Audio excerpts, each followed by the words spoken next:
प्रियाग पांचाल, बाबा अपराजित, सरफराज खान, अखिल हरवेड़कर, आदित्य सरवाटे, सौरभ कुमार और अर्जुन नागवासवाला, ये वो खिलाड़ी हैं जिनके बारे में आप शायद ना जानते हो, लेकिन इन खिलाड़ियों ने डोमेस्टिक क्रिकेट में बहुत रन बनाए हैं। वहीं दूसरी तरफ रिंकू सिंह, जितेश शर्मा, राहुल तेवतिया, तिलक वर्मा, निखिल वडेरा और राहुल त्रिपाठी, ये वो खिलाड़ी हैं जिन्हें आईपीएल में खेलने का मौका मिला और इन्होंने अपनी परफॉर्मेंस से आईपीएल में 4 चांद लगा दिए और अब इन्हें पूरी दुनिया पहचानती है। वहीं इनमें से कुछ खिलाड़ी तो इंडिया के लिए भी खेल चुके हैं, लेकिन ये वो खिलाड़ी हैं जिन्होंने आईपीएल के एक सीजन में रन बनाए और इनको सीधे इंडिया की कॉल मिल जाती है और इनको पूरी दुनिया पहचानने लगती है। लेकिन इसका मतलब ये नहीं है कि इन खिलाड़ियों में टैलेंट नहीं है। बिना टैलेंट के तो आईपीएल जैसी टूर्नामेंट में, जो दुनिया की सबसे बड़ी टूर्नामेंट है, उसमें रन बनाना आसान नहीं है। लेकिन इन्होंने सिर्फ एक आईपीएल के टूर्नामेंट में रन बनाए और इनकी परफॉर्मेंस ने इतनी हाइप क्रिएट कर दी लोगों के बीच में कि लोगों को लगा कि इस खिलाड़ी में बहुत दम है, या ये खिलाड़ी जो है वो फ्यूचर इंडियन क्रिकेटर है। और इस तरीके की हाइप जब सोशल मीडिया के थ्रू बन जाती है तो खिलाड़ी को सीधे इंडिया की जर्सी पहना दी जाती है। इसीलिए कुछ लोग कहते हैं कि आजकल भारत की जर्सी पहनना बड़ा आसान है कि आप आईपीएल के सीजन में परफॉर्मेंस दे दो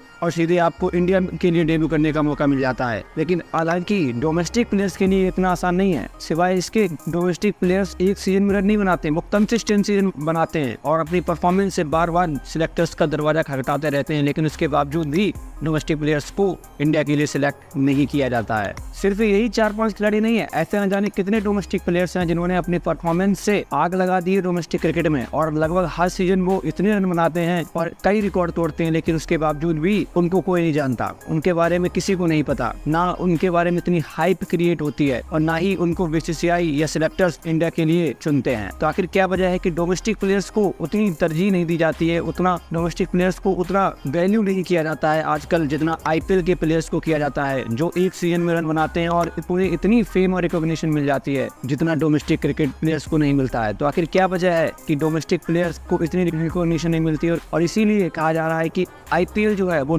डोमेस्टिक क्रिकेट को खत्म कर रहा है। तो इस वीडियो में हम इसी चीज को एड्रेस करेंगे कि डोमेस्टिक क्रिकेट क्यों खत्म हो रहा है और क्या वजह है कि उनको चांसेस नहीं मिलते हैं। नमस्कार दोस्तों, इंडियन क्रिकेट टीम आईपीएल दुनिया की सबसे महंगी क्रिकेट लीग और सबसे ज्यादा देखी जाने वाली क्रिकेट लीग, जिसको खेलने के लिए दुनिया का हर खिलाड़ी बेताब रहता है, क्योंकि इस लीग में आपको फेम और रिकॉग्निशन के साथ साथ जो मनी फैक्टर है वो भी प्लेयर्स को काफी अट्रैक्ट करता है और इसीलिए ये सबसे महंगी क्रिकेट लीग है। और इस लीग को बाकी प्लेयर्स इसलिए भी खेलना चाहते हैं क्योंकि ये लीग लगभग पूरी दुनिया में देखी जाती है और यहाँ पे जो खिलाड़ी परफॉर्म करते हैं उनको बहुत ही हाईली रेट किया जाता है और इसीलिए उनको अपने देश की खेलने के जो चांसेस हैं वो भी बहुत बढ़ जाते हैं। हमने देखा है कि बहुत सारे प्लेयर्स का कमबैक आईपीएल में परफॉर्म करके हुआ है, बहुत सारे प्लेयर्स का डेब्यू आईपीएल में परफॉर्म करके हुआ है। वहीं आईपीएल की शुरुआत ही इसीलिए की गई थी कि इसमें यंग प्लेयर्स को बाकी विदेशी खिलाड़ियों के साथ खेलने का मौका मिलेगा, उन्हें एक्सपीरियंस होगा कि प्रोफेशनलिज्म क्या होता है और कैसे क्रिकेट को देखा और समझा जाता है और कैसे खेला जाता है। और इसीलिए यंग प्लेयर्स के लिए आईपीएल एक बहुत बड़ा स्टेज है और बहुत बड़ी अपॉर्चुनिटी है कि वो अपने टैलेंट को और निखारे और परफॉर्मेंस दे। इसीलिए वो जब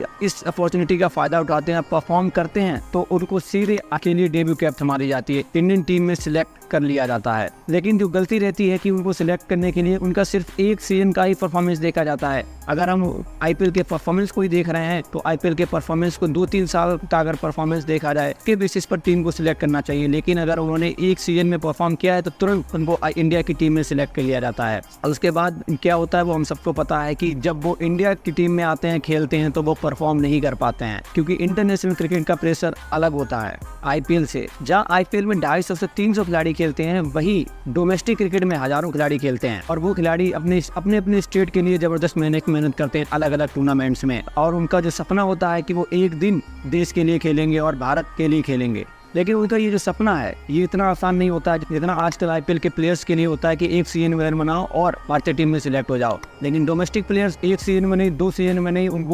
उन्हें हर सीजन में रन बनाना पड़ता है, लेकिन कभी कभी उसके बावजूद भी उनको टीम में सिलेक्ट नहीं किया जाता है। ये हमने आज बहुत बार देखा है। Ranji Trophy, Duleep Trophy, Syed Mushtaq Ali Trophy, Irani Cup जैसे कई टूर्नामेंट्स वो खेलते हैं और लगभग हर टूर्नामेंट में परफॉर्म भी करते हैं, लेकिन उसके बावजूद भी उन खिलाड़ियों को टीम में सिलेक्ट नहीं किया जाता है, उनको इंडिया के लिए कंसिडर नहीं किया जाता है। और यही हमने आजकल देखा है कि और इसलिए सवाल भी उठाया जाता है कि आईपीएल का जो ग्राफ है वो साल दर साल बढ़ रहा है और डोमेस्टिक क्रिकेट का जो ग्राफ है वो साल दर साल नीचे होता चला जा रहा है। क्वालिटी प्लेयर्स की है वो अभी भी है, लेकिन वो क्वालिटी जब इंटरनेशनल सर्किट तक नहीं पहुंचेगी तो वो क्वालिटी किस काम की। अगर बात करें कि डोमेस्टिक प्लेयर्स को इंटरनेशनल क्रिकेट में खेलने खेलने का मौका क्यों नहीं मिलता, तो उसकी सबसे बड़ी वजह है कि IPL, जिसका सब लोग बेसब्री से इंतजार करते हैं, जिस लीग में दुनिया भर के सुपरस्टार प्लेयर्स खेलते हैं और उसके साथ ही 20 ओवर्स का गेम होता है, और जहां पर ऑडियंस जो है वो बहुत ज़्यादा होती है। हर फैंस के अपनी अपनी टीम के लिए सेंटीमेंट्स जुड़े होते हैं। तो जब कोई यंग प्लेयर्स या नया खिलाड़ी उस टीम को जिता देता है तो फैंस उस खिलाड़ी को हाईली रेट करने लग जाते हैं। इसमें कोई गलत बात नहीं है, लेकिन डोमेस्टिक क्रिकेट की ये दिक्कत है कि डोमेस्टिक क्रिकेट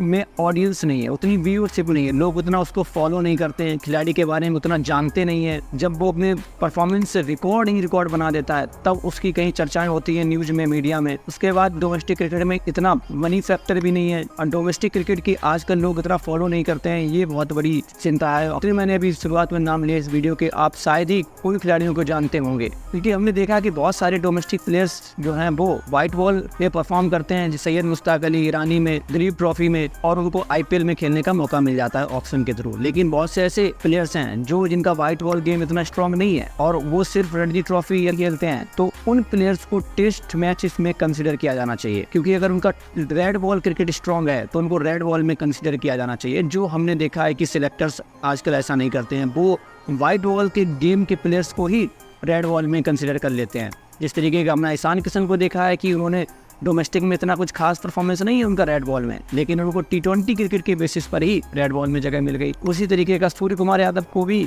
व्हाइट बॉल के परफॉर्मेंस को देखकर ही रेड बॉल में जगह मिल गई। तो ये जो आजकल चल रहा है, इससे क्या होता है कि जो डोमेस्टिक प्लेयर्स खेल रहे होते हैं रेड बॉल क्रिकेट, उनका जो मोरल होता है वो गिर जाता है। अगर वो डोमेस्टिक क्रिकेट में पसीना बहा रहे हैं, मेहनत कर रहे हैं, तो उनको भी देश के लिए खेलना है, वो इसीलिए मेहनत कर रहे हैं। लेकिन जब उनको कंसिडर नहीं किया जाता है तो डेफिनेटली उनका मोरल डाउन होता है। और ये चीज़ें ऊपर के लेवल को समझनी चाहिए कि उन प्लेयर्स पर भी ध्यान देना चाहिए जो परफॉर्म करता है, क्योंकि हमने देखा है कि डोमेस्टिक क्रिकेट जब IPL शुरू नहीं हुआ था उससे पहले जो प्लेयर्स आते थे वो डोमेस्टिक क्रिकेट से आते थे और वो प्योर क्वालिटी होती थी प्लेयर्स की। चाहे राहुल द्रविड़ हो, वीरेंद्र सहवाग, सौरभ गांगुली, सचिन तेंदुलकर, महेंद्र सिंह धोनी, ये जितने भी खिलाड़ी हैं, जहीर खान, आशीष नेहरा, एस श्रीशांत, इरफान पठान, जितने खिलाड़ी हैं सब डोमेस्टिक क्रिकेट खेले हैं और इन्होंने ज़बरदस्त परफॉर्मेंस दी है डोमेस्टिक क्रिकेट में। उसी के बेसिस पर इनको इंडिया खेलने का मौका मिला, जो आजकल नहीं होता है, क्योंकि डोमेस्टिक क्रिकेट में 5 दिन ज़बरदस्त मेहनत करो, नंबर 20, 25, 30 ओवर फेंको, तब इंटरनेशनल क्रिकेट के लिए आप पहुंच सकते हो। इतना कंपटीशन था। आजकल क्या है कि IPL के 20 ओवर्स गेम में अपना 20 ओवर्स गेम प्लेयर्स स्ट्रॉन्ग करने में लग जाते हैं, जिसकी वजह से उनको वहाँ खेलने का मौका नहीं मिलता है। तो BCCI सिलेक्टर्स को ये चीज़ सोचनी चाहिए कि IPL तो ठीक है, यहाँ पे यंग प्लेयर्स को मौका मिलता है, अपॉर्चुनिटी ठीक है, पैसा है, मनी है, फेम है, सब कुछ है, लेकिन डोमेस्टिक क्रिकेट वो प्लेयर्स जो IPL में नहीं खेल पाते हैं, जिनको मौका नहीं मिलता है और वो परफॉर्मेंस भी करते हैं डोमेस्टिक क्रिकेट में, रन भी बनाते हैं, सरफराज खान जैसे, प्रियाग पांचाल जैसे, अखिल हरवेड़कर जैसे खिलाड़ी, जिनको डोमेस्टिक क्रिकेट में चांस मिलता है और उनको वो रिकॉग्निशन नहीं मिलता है कि वो ऊपर आके खेल सके, उनको कंसीडर नहीं किया जाता है इंटरनेशनल लेवल के लिए। तो उन खिलाड़ियों पर भी ध्यान दिया जाना चाहिए, नहीं तो हमारा हाल वही होगा जो पाकिस्तान के डोमेस्टिक क्रिकेट का है कि क्वालिटी प्लेयर्स नहीं आएंगे। ऐसे में क्या होगा कि जब प्लेयर्स को कंसीडर नहीं किया जाएगा तो वो रेड बॉल छोड़ के वो भी अपने T20 गेम पर मेहनत करने लगेंगे। तो आपको क्या लगता है कि IPL तो ठीक है, क्या डोमेस्टिक क्रिकेट को और ज़्यादा कंसीडर किया जाना चाहिए, डोमेस्टिक क्रिकेट को भी एनकरेज किया जाना चाहिए BCCI के द्वारा,